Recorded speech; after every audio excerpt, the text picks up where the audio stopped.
Hello, everyone. This is the first Monday message for February 2015.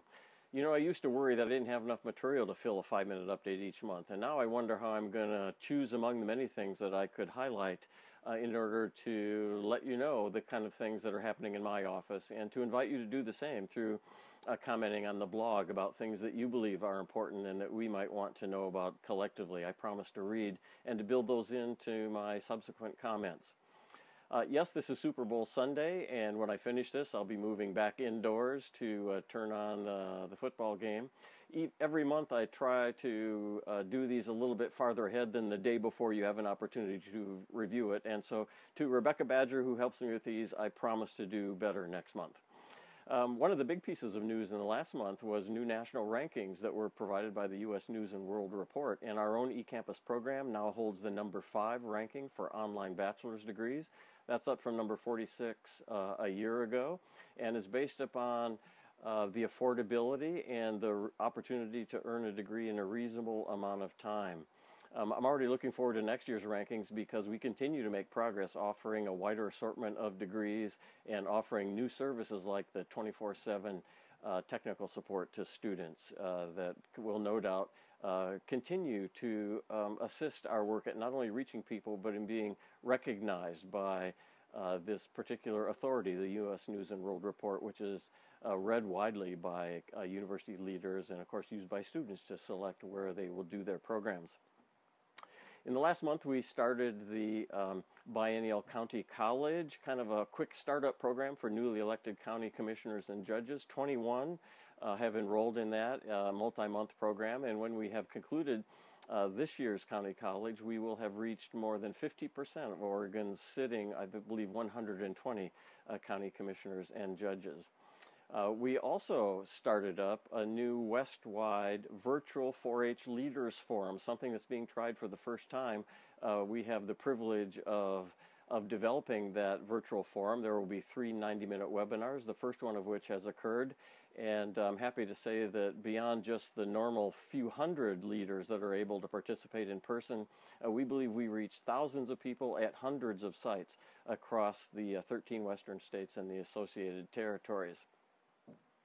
I'm working with the Office of Equity and Inclusion around something that is of growing importance at Oregon State University, and that is climate and our ability to change it. No, not the physical climate change, but the working climate that we all influence, one that provides kind of accommodation for respectful support of people who deserve to be valued in a workplace environment.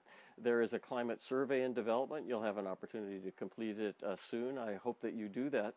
But beyond completing the survey, given the kind of the unique nature of our out of Corvallis locations, I hope that you might have conversations in your home office environment around the climate for making people feel included and valued so that we all have an opportunity to contribute in the highest and best way possible. The day before yesterday, President Ed Ray delivered his State of the University address in Portland. You may have read about that in the news recently. More than 700 people attended, and it was almost breathtaking, the amount of activities and accomplishments that the university does, many of which are supported by the Division of Outreach and Engagement. He called, as you might guess, attention to the eCampus ranking and to the award received in the last year for our Oregon State University Open Campus by the Association of Public and Land-Grant Universities, among others. Coming up soon, the Oregon legislative session starts this week. We will continue conversations not only with legislators, but our stakeholders that know and value the kind of work that we do. The legislative session will occupy a fair amount of my time, as you might guess, in the next month. I hope that you saw the call for nominations for Vice Provost Awards for Excellence. We will be giving those at the April Outreach and Engagement Colloquium. We asked for your nominations during the month of February. I'm sorry, I don't remember offhand exactly the closing date, but if you need to know that, drop me or Jackie Russell an email. I look forward every year to distributing $1,000 checks to the most exemplary outreach and engagement programs that we can identify in the campus. See, there's some growing energy across the campus for paying attention to what's regarded as broader impacts, a phrase that I believe was put together by the National Science Foundation, but it's been adopted widely by the university community and those that grant funds to universities like the National Institutes of Health and others. And the idea behind broader impacts is to not only fund research, which we have, of course, long done, but to pay attention to the application of the research results.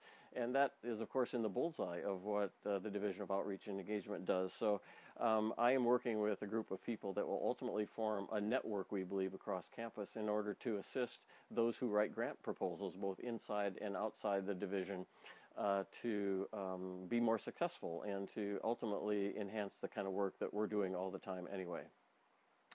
This month I expect to receive a report from the special committee who I asked to identify options to refill the Associate Director position following Deb Mattey's retirement later in 2015. Of course, we will never replace Deb Mattey, but we will work towards advertising for the best candidate we can to come and provide that key leadership to the division and, of course, to the OSU Extension Service. As I close, let me just refer again to the book that I called your attention to last month. It was a gift from my son. It was called It's Your Ship. And it spoke to leadership lessons, but they're important not only to those who are in formal leadership positions, but all of the roles that all of us play in the division and elsewhere in our lives, both work lives and personal lives. And one of the lessons was, if I can paraphrase it right, see the ship through the eyes of the crew. It's funny how often the problem is you. And that caused me to kind of go inside of myself and think about the way in which I kind of listen and relate to people. And of course, as intended, it was a thoughtful opportunity to think about the roles that we all play in making, in our case, the Division of Outreach and Engagement as powerful as possible. The book I'm reading this month is by a friend of mine, and maybe you know him. His name is Paul Axtell. Paul's kind of stock in trade is around conversations, and this particular book is called Meetings Matter. So I'm looking forward to getting into this, and especially given the prominence of meetings that are in play in both my world and I know yours as well. I'd be interested to know what book you are reading and what some of the take-home lessons that you're gaining from that. So, and one way to do that is to put it on the Outreach and Engagement blog right after you view this video. So I look forward to hearing from you.